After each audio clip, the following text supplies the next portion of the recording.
Bonjour à tous. Nous avons vu hier que l'apôtre Jacques nous conseille de résister au diable et nous donne l'assurance que lorsque nous résistons au diable, il fuit loin de nous. Alors cela peut sembler facile et peut-être que dans votre expérience de vie, vous vous êtes dit « j'ai déjà essayé et ça ne marche pas ». Alors mes amis, permettez-moi de vous dire que si c'est une promesse, c'est que ça doit s'accomplir. Parce que Dieu, lorsqu'il promet quelque chose, il l'accomplit. Et finalement, quand je regarde ma vie, chaque fois que je suis tombé, alors que j'avais conscience que je pouvais lutter, c'était que, quelque part, j'étais en train de dire « je préfère tomber ». Un choix, un mauvais choix, certes, mais un choix malgré tout, peut-être par défaut, par dépit, que sais-je. Dans la Bible, un personnage a vécu le même tiraillement et a fait aussi un mauvais choix.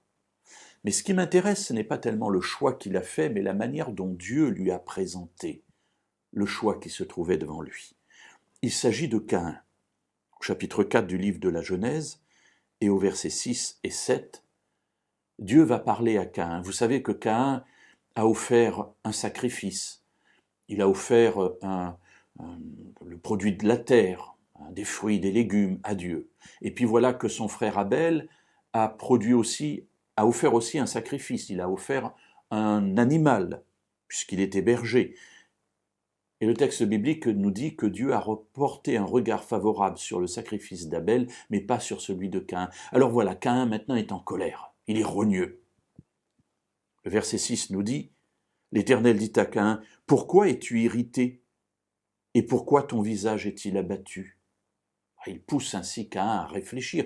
Qu'est-ce que tu as à l'intérieur de toi? Qu'est-ce qui te ronge pour que tu aies un regard comme celui-ci? Et voilà ce qui m'intéresse, c'est le conseil de Dieu. Si tu agis bien, tu relèveras la tête.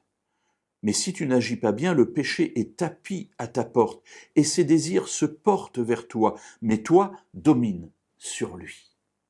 Alors nous savons que Caïn va laisser aller ses sentiments intérieurs, il va tuer son frère, malheureusement, mais ce n'est pas ce qui m'intéresse aujourd'hui, mais c'est la parole de Dieu. Dieu lui-même s'adresse à Caïn et lui dit « Tu es capable, tu as en toi ce qu'il faut pour résister ». Mes amis, voilà le merveilleux message que Dieu nous donne.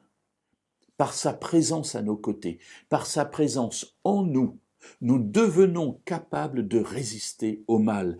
Et c'est ce qu'il dit très exactement à Caïn. Le péché est tapi comme un animal à ta porte. Ses désirs se portent sur toi. Mais toi, agis bien, relève ta tête. Et la conclusion est là, domine sur lui. Alors mes amis, la prochaine fois que vous penserez être au bord de la chute, souvenez-vous de l'histoire de Caïn, souvenez-vous de la promesse de Jacques, souvenez-vous de l'attitude de Jésus. Résistez, demandez à Jésus de vous envoyer ses anges pour être capable de résister. Tenez bon et vous verrez la victoire que Dieu accomplira en vous.